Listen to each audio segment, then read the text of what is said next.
couper, sans calculer, sans tracer. Ça vraiment c'est révolu. Il ne faut plus le faire. Donc, après avoir calculé la largeur du tissu, on va passer à la fraction, le ceinture. Ok, on le divise par 4.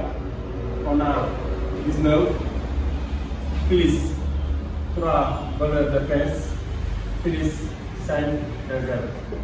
Pour de hanche, on le divise par 4. On a 25,5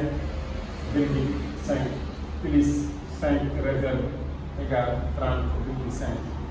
Longueur jupe plus 3 cm pour les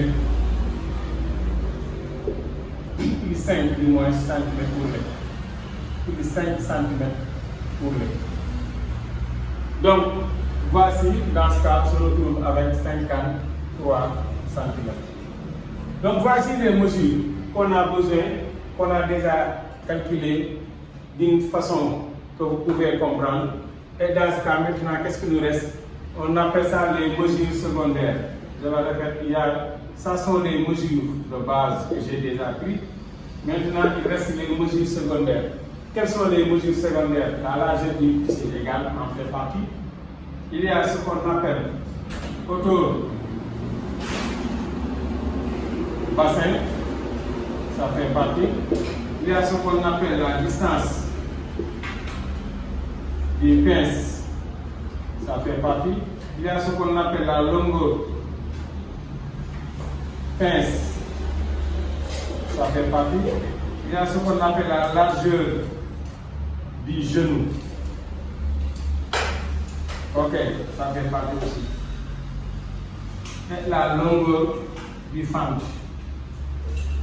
La longueur fente derrière. Ok. Et la valeur aussi du pince, qui est de 1,5, je l'ai déjà calculé. Et la valeur pince. Donc voici, on a 1, 2, 3, 4, 5, 6, 7, 8 mesures secondaires que tu dois avoir pour pouvoir faire un bon traçage d'un jupe de base.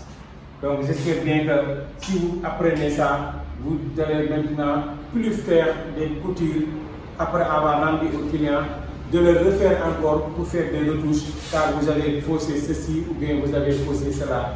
Pour éviter ça, vraiment il faut apprendre ce métier avec de la professionnalisme, avec aussi des normes vraiment qui sont internationales et que tout le monde utilise.